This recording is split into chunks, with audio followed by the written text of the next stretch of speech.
തൃശൂർ ഒല്ലൂർ SHOയ്ക്ക് കുത്തേറ്റ സംഭവത്തിൽ പ്രതി അനന്തുമാരിക്കെതിരെ വധശ്രമത്തിന് കേസെടുത്തു. കൊലപ്പെടുത്തണം എന്ന ഉദ്ദേശത്തോടെ കത്തി ഉപയോഗിച്ച് കുത്തിയെന്നാണ് FIR. നെഞ്ചിലും വലത് കൈക്കും പരിക്കേറ്റ SHO അർഷാദ് അപകടനില ഇപ്പോൾ തരണം ചെയ്തുവെന്നും ആശ്വാസകരമായ വാർത്ത വരുന്നുണ്ട്. അശ്വിൻ പാലാഴി മറ്റു വിവരങ്ങൾ നൽകും തൃശൂരിൽ നിന്ന്. Ashwin, welcome back to morning show. പറയൂ വിവരങ്ങൾ.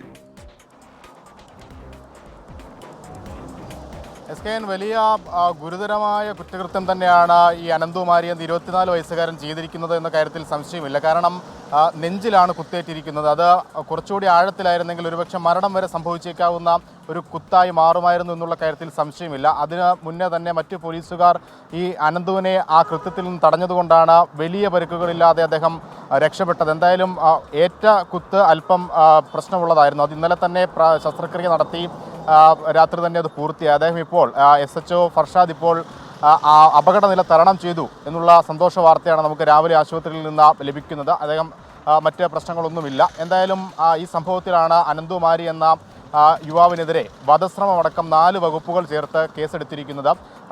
ഇതിനു മുമ്പും വധശ്രമത്തിലടക്കം പ്രതിയാണ് ഈ 24 വയസ്സുകാരൻ. ലഹരിക്കടത്തടക്കം നിരവധി കേസുകളുണ്ട്. 13 കേസുകളാണ് അനന്തുവിനെതിരെ ഉള്ളത് എന്നുള്ളതാണ് പോലീസ് പറയുന്നത്. ഇന്നലെ അനന്തുവിൻ്റെ ഒരു സുഹൃത്തിനെ പോലീസ് കസ്റ്റഡിയിലെടുത്തിരുന്നു. ഇയാളെ മടക്കി വിട്ടില്ലെങ്കിൽ പോലീസ് സ്റ്റേഷന് ബോംബ് വയ്ക്കും എന്നുള്ളൊരു ഭീഷണി പറഞ്ഞുകൊണ്ടാണ് അനന്തു പോലീസ് സ്റ്റേഷനിലേക്ക് വിളിക്കുന്നത്. ഇതിന് പിന്നാലെയാണ് അനന്തുവിൻ്റെ ലൊക്കേഷൻ ട്രേസ് ചെയ്ത് പോലീസ് അവിടെ പിടികൂടാൻ എത്തുന്നത്.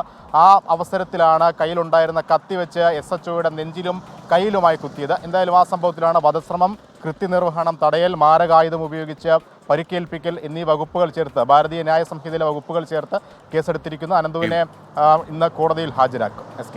Thank you Ashwin Palazhi.